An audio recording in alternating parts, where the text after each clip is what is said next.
Hello guys, welcome back to my channel. मैं again आ गई हूँ आप लोग के साथ एक नए टॉपिक के साथ में।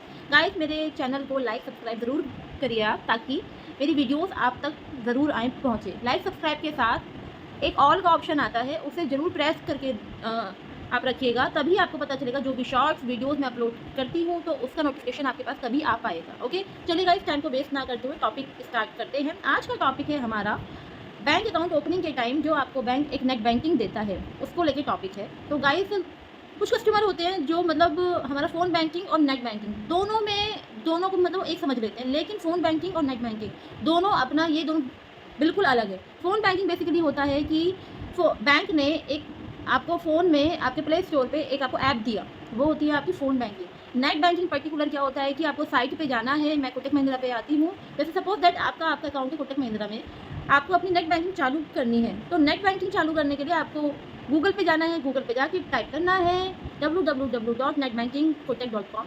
उस पे जाने के बाद दैन फिर आपके पास एक नेट बैंकिंग का ऑप्शन आएगा। उस पर टैप करने के बाद पहले आपको अपनी नेट बैंकिंग करनी है, उसमें चालू रजिस्टर करने के बाद में फिर वहाँ से आपको सीआरए नंबर डालना है अपना। सीआरए नंबर डालने के बाद में फिर आपको जाना है फॉरगेट पासवर्ड पे। फिर आपको पासवर्ड बनाना है। फिर आपको अपना जो आपका जो यूज़र नेम है वो भी बनाना अगर आप चाहते हैं तो उसमें भी ऑप्शन आता है। लेकिन फाइनली बताना ये है कि फ़ोन बैंकिंग और नेट बैंकिंग दोनों ही अपना, ये दोनों चीज़ें अलग-अलग हैं। दोनों को एक कंबाइन बिल्कुल मत करिए। फ़ोन बैंकिंग में क्या होता है कि आपको बैलेंस देखना है या फिर आपको like mini statement, fund transfer, छोटा-मोटा फंड ट्रांसफ़र करना है। लेकिन अगर आपको हाई फंड ट्रांसफ़र करना चाहते हैं तो आपको मेन नेट बैंकिंग पे जाना पड़ेगा ही पड़ेगा। और कुछ फीचर्स ऐसे होते हैं जो आपको सिर्फ नेट बैंकिंग पे ही मिलते हैं। तो नेट बैंकिंग को लेके कभी भी आप कन्फ्यूज़ बिल्कुल मत होइएगा।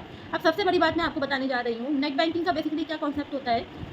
हम पासवर्ड पे आते हैं नेट बैंकिंग के कि जो हमारे बहुत, जिसे हम अच्छे से जानते हैं, लाइक हमारे फैमिली मेंबर ही होगा एक तरीके से। मैं पर्सनली आपको बोलना चाहूँगी कि किसी के साथ अपना नेट बैंकिंग का पासवर्ड शेयर ना करें, बिकॉज अगर एक पासवर्ड शेयर होते ही फैमिली वाले, अब देखो हमें नहीं पता कौन कैसा है क्या है, हालांकि मोस्ट प्रॉब्ली फैमिली वाले नहीं होते ऐसे, बट कभी कभी पैसा है, पैसे को लेके गाइस, तो किसी पे भरोसा नहीं किया जा सकता। तो basically net banking, phone banking है, किसी भी चीज़ का पासवर्ड आप किसी को भी बिल्कुल मत दीजिए, क्योंकि नेट बैंकिंग में वो ऐड हो जाएंगे। ऐड होने के बाद में फंड ट्रांसफ़र हो जाएगा, आपको पता नहीं चलेगा, फिर बाद में पता चलेगा, आप लोग बैंक जाएंगे, परेशान होंगे, उस चीज़ का कोई बेनिफिट नहीं होगा, क्योंकि उसमें बैंक कुछ नहीं कर सकता है, क्योंकि आपकी ही नेट बैंकिंग से फंड ट्रांसफ़र हुआ है।